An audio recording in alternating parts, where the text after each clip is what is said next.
Estamos a bordo mais uma semana de episódios de Card Captor Sakura no Naiso, e isso significa que temos mais uma semana de reviews e opiniões e comentários a respeito dos episódios. Bora lá?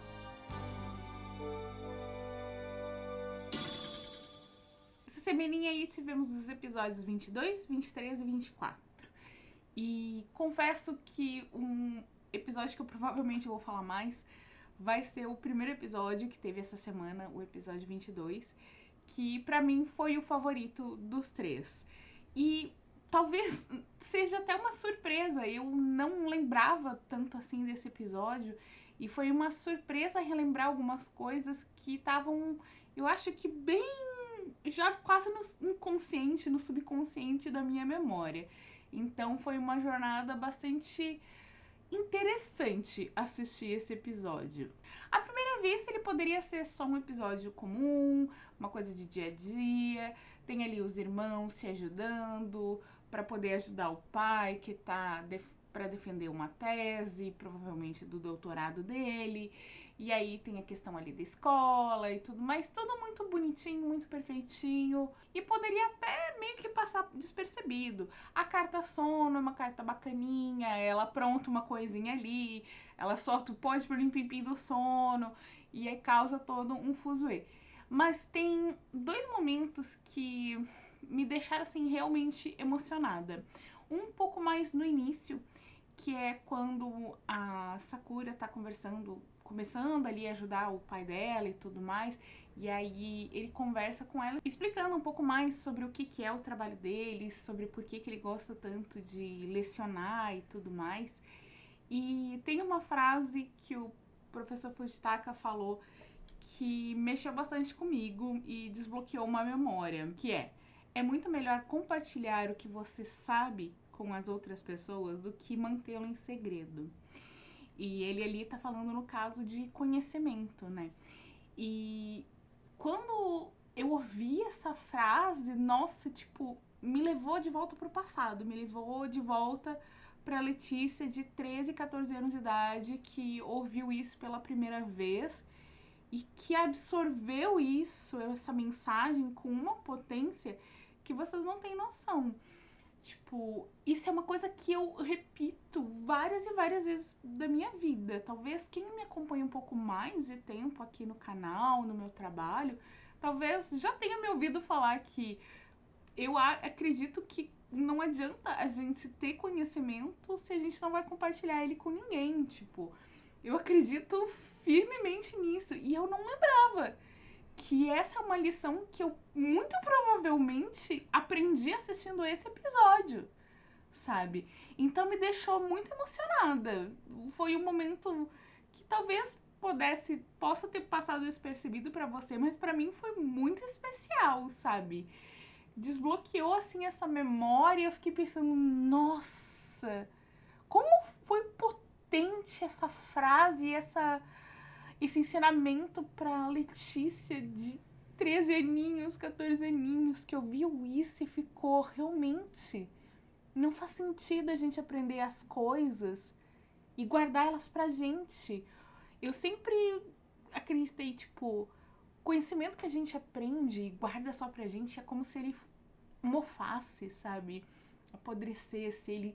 O conhecimento que a gente compartilha, ele multiplica, né? Conhecimento é mais ou menos que nem amor. Quando a gente compartilha amor, o amor se multiplica, né? Ele cresce e tudo mais.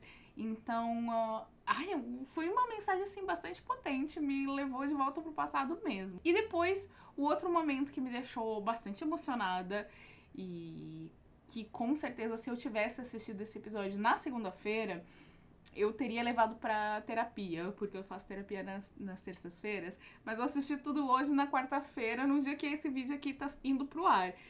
E, gente, foi babado assistir assim, eu fiquei... Eu te juro, eu fiquei em choque, eu chorei, escorria lágrimas, escorria lágrimas. Ainda bem que eu não gravei o react. E não é só porque, chorei muito, é porque foi uma coisa muito pessoal, sabe? Foi um momento meio catártico, não sei, é uma coisa que foi muito forte. Porque assim, quando a Sakura tava tentando capturar a carta sono, né? E aí ela usou a carta vento, eu fiquei assim, ai meu Deus, não, vai voar tudo, vai bagunçar tudo. Eu não lembrava o resultado final. Eu não lembrava que ela ia aterrissar em cima da pilha de papel, que ela ia cair, que ia quebrar o computador do pai dela. Eu não lembrava de nada disso. E quando ela viu que quebrou, quando eu vi que quebrou, eu fiquei muito chocada. Porque eu senti aquilo, sabe? Eu sou uma pessoa desastrada. Eu sou uma pessoa meio desatenta. Então eu me vi ali no lugar dela, sabe? De fazer alguma coisa de maneira talvez impensada, talvez de impulso. E ter uma consequência ali que é irremediável, sabe? Então...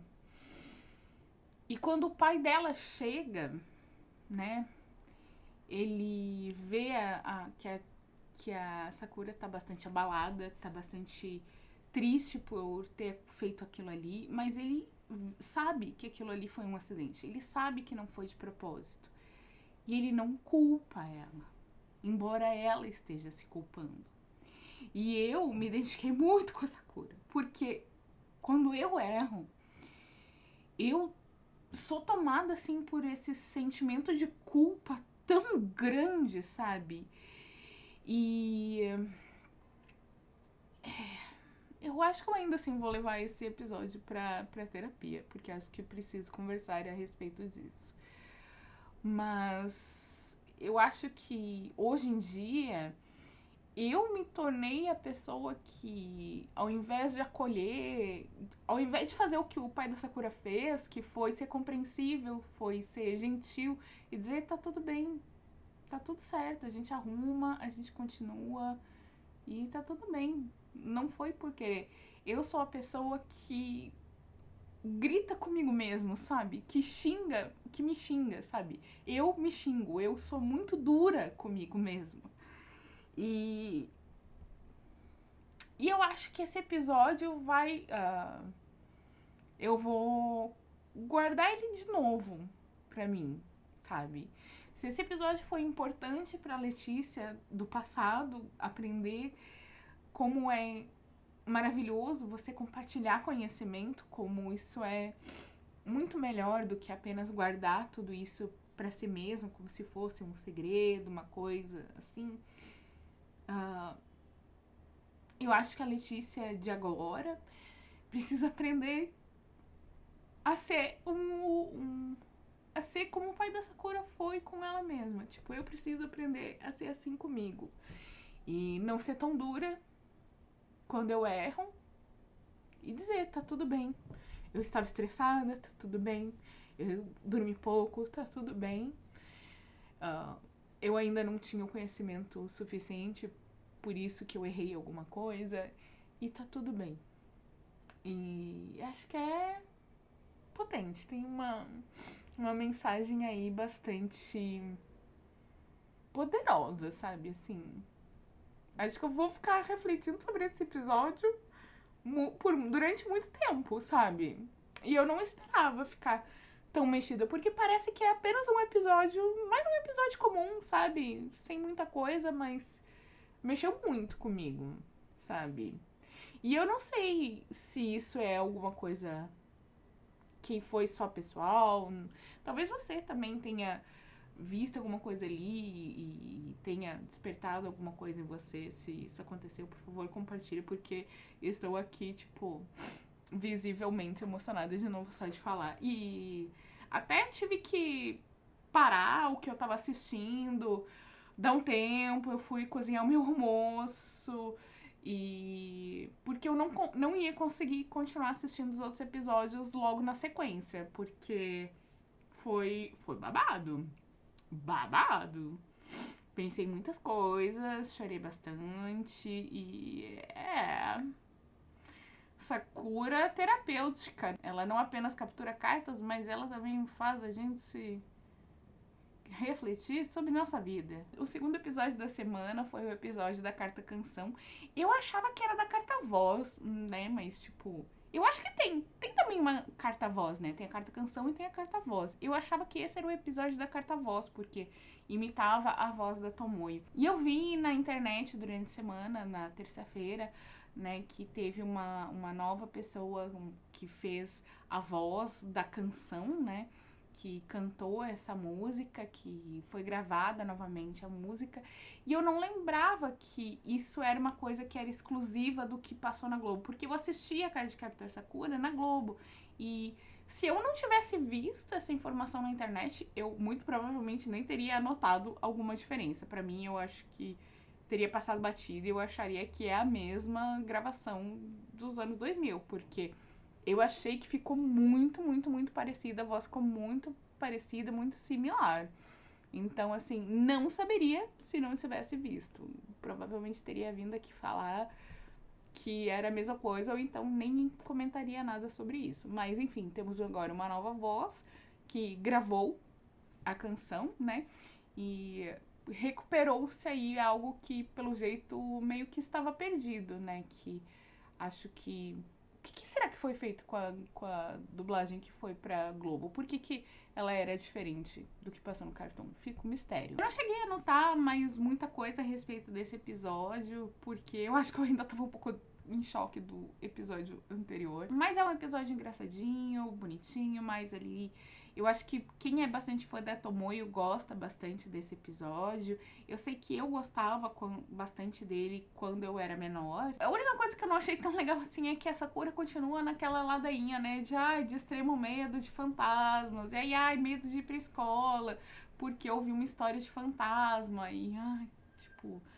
Sakura, por favor, tipo...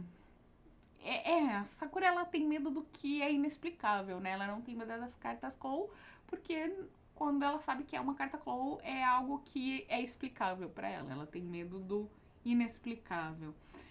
E anotei só que a Meilin quase atrapalhou tudo várias vezes, né? Porque ela ficava falando, ficava interrompendo. Ela abriu a porta da sala do coral antes da hora, por impulso. Ela age muito por impulso, né?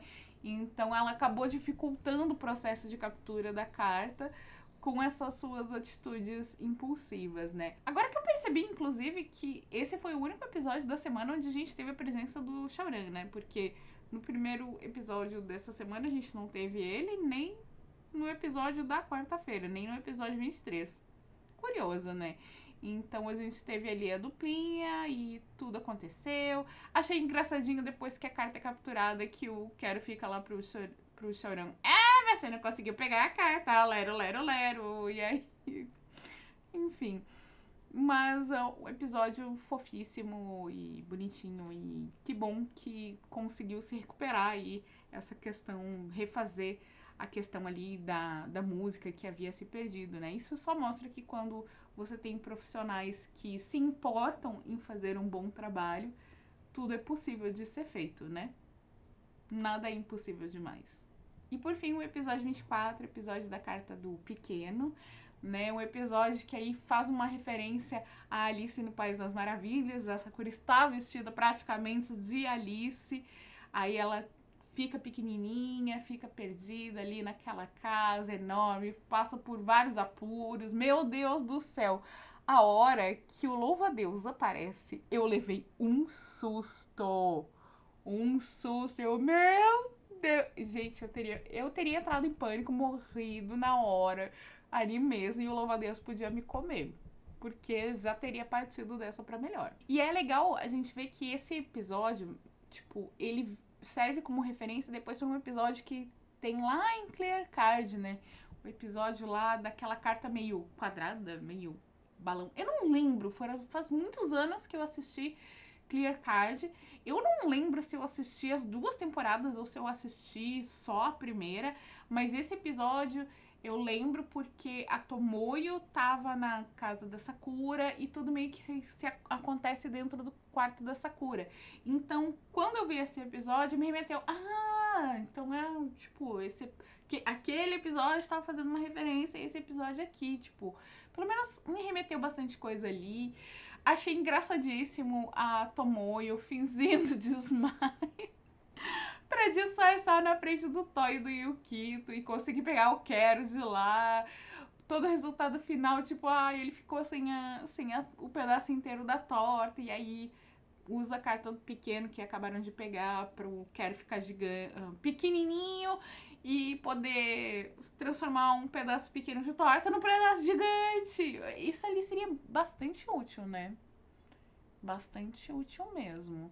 Será que o Quero falou que quando a carta pequeno reduz o tamanho de alguém, reduz também o poder mágico, né? Aí eu te pergunto, existe uma carta do grande. A carta grande, ela aumenta o poder mágico? Tipo, se a gente usasse a carta grande numa comida pra deixar ela grande, isso aumentaria o valor nutricional? Tipo, ou ela só ficaria grande e o valor nutricional ainda permaneceria o mesmo? Porque se a carta grande aumentar o valor nutricional daquela comida que você está deixando grande, resolveria o problema da fome do mundo, né? Sakura teria a solução para todos os problemas em suas mãos.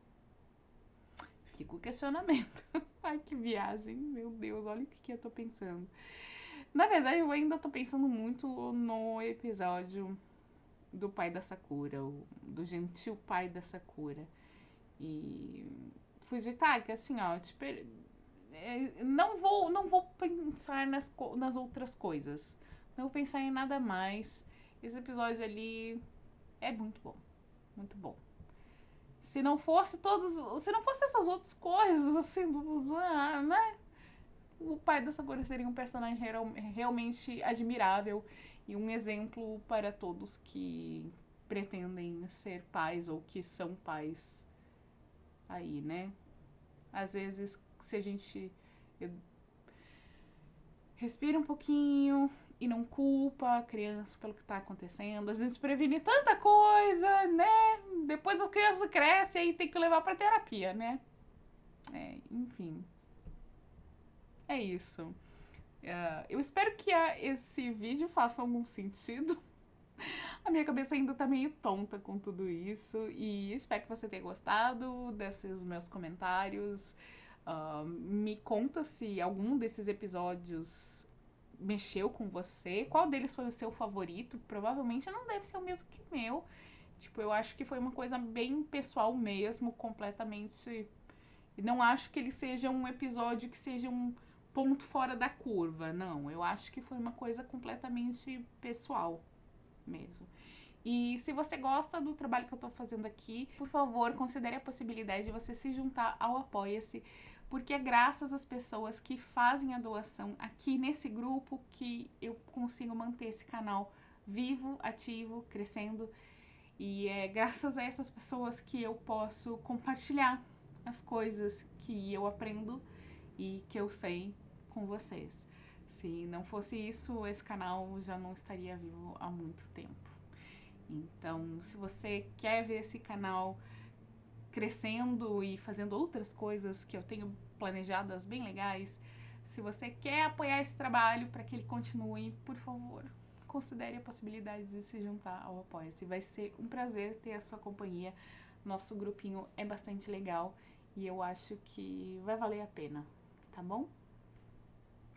De resto, um beijo, uma boa semana pra vocês e deixem os comentários aqui, compartilhem o vídeo, essas coisas todas normais que se faz pra ajudar o YouTube a entender que precisa entregar esse vídeo pra outras pessoas. Certo? Um beijo, até a semana que vem. Tchau! Senhores passageiros, sejam bem-vindos de volta à Terra. Por medidas de segurança, permaneçam sentados até que o sinal luminoso seja apagado. Passageiros em conexão para Marte e Vênus, dirijam-se à caixa de comentários para falar com nossa equipe de solo. Ao sair, confira se está deixando seu joinha e levando todos os seus pertences.